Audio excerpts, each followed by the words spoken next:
latest flagship is on its way and sooner than you might think. So from a roundup, let's start rounding them up.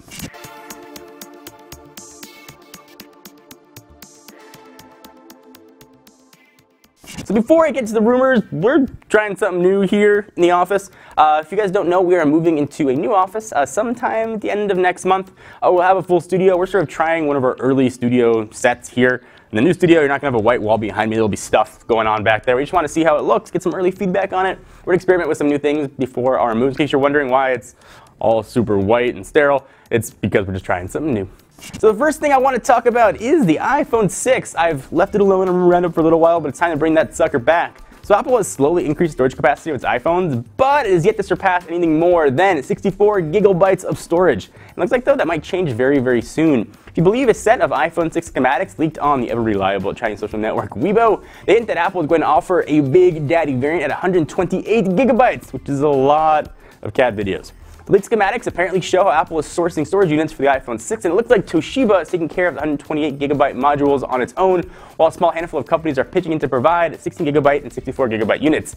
There's no mention, though, of a 32 gigabyte flash module, suggesting Apple might still offer the three options. Rumors of 128 gig phone have been around for a really, really long time, with one recent report claiming Apple might offer the extra storage option only on the Big Daddy 5.5 inch, we're just calling the 6L.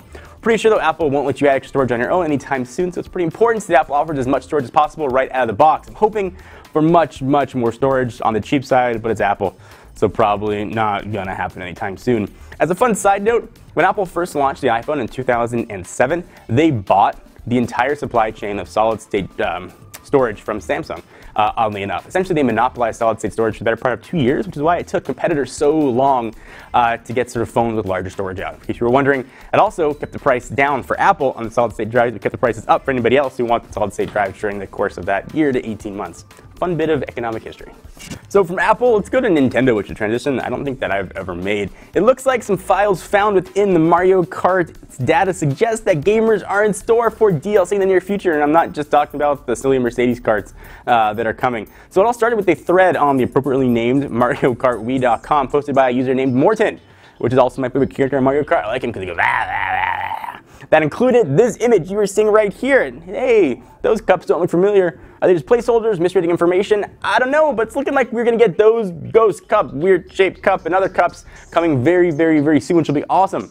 We do know that Nintendo's been pretty open about what their Amiibo line is going to bring to games. They'll support it. When you buy one of their little figurines, it's going to unlock content each of a compatible game. If that content in Mario Kart 8 is actually tracks and cups, I would jump so fast to buy that, you would not even say, be like just like a flash. You just like smoke behind me. For now, though, unfortunately, take this with the obligatory grain of salt. We play Mario Kart all the time on our Twitch channel, which, nice segue, you should check out. Twitch.tv/TechnoBuffalo, link down below. We Twitch every day. So listen, Google Glass isn't for everybody. It's still in beta. It's still the Explorer program. Everybody's rushing to it. It's not a consumer product yet, but it looks kind of geeky to have that big-ass camera sticking out on your eye. Looks like it's going to get a little less nerdy. When it comes to Google Glass, there's a lot to love, but design, I don't think is one of them. Even working with one of the company's world's top fashion designers could not shed the device's geeky image. But a new patent from Google reveals one way the company could improve the way glass looks in the very near future. The patent, which was submitted back in the yonder years of 2012 and awarded to Google just last week, it doesn't actually mention glass by name, instead describing a theoretical wearable display device that sits on your face like a regular set of glasses. What could it be? Big difference here, though, the technology is clearly on the display. In the current version of Google Glass, it gets tucked away out of sight, though it's unclear if the model described here would include a built-in camera and some of the other features offered by Google Glass currently. If Google ever wants to bring glass to the mainstream market, which we don't know if they ever do, it's going to need to switch from the current design, which is hideous, to something a little more subtle. And the image you're seeing right here can definitely do that. We're not saying the company needs to ditch the camera, speaker, or the earphone, all the rest of the stuff it's got. The Google Glass cool and controversial at the same, but it might be worth considering a less invasive design at the very, very least. I don't know, am I alone on that? I think glass looks super silly. And even coined the name Glasshole. Stop the rumors for a quick sec. Thank the peeps at GoDaddy. If you always had an idea to build a website, now is when you should probably do it. You can go to GoDaddy.com and get a domain for just $1.99. Just enter promo code 199techno at checkout. Super cheap. Get your site on. Some limitations might apply, so check out their website for full details. Last but definitely not least, Sony's phones have been pretty hot recently, and if they do get too hot, you can throw them in water because they're waterproof. We've already seen the Xperia Z3 leak out a few times this summer, but with Sony expected to unveil its brand new flagship phone, at least the flagship phone of the quarter. Early next month, the fresh leak appears to reveal everything there is to know about the device.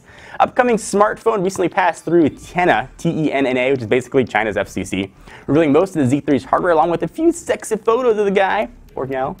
Oddly enough, the Xperia Z3 actually looks to offer the same specs as Z2, including a pretty nice looking 5.3-inch 1080p display, 20.7 megapixel camera, 3 gigs of RAM, 16 gigs of storage, and a slightly faster version of the Snapdragon 801. Design also seems pretty similar, although today's TENA filing confirmed it should be slightly thinner and lighter. These smartphones also expected to feature slightly rounded edges compared to the Z2. It looks like the device will come in black and white color variants, which is pretty common right now.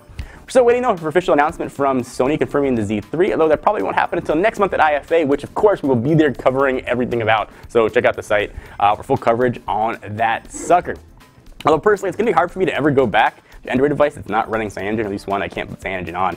I'm really loving the OnePlus One.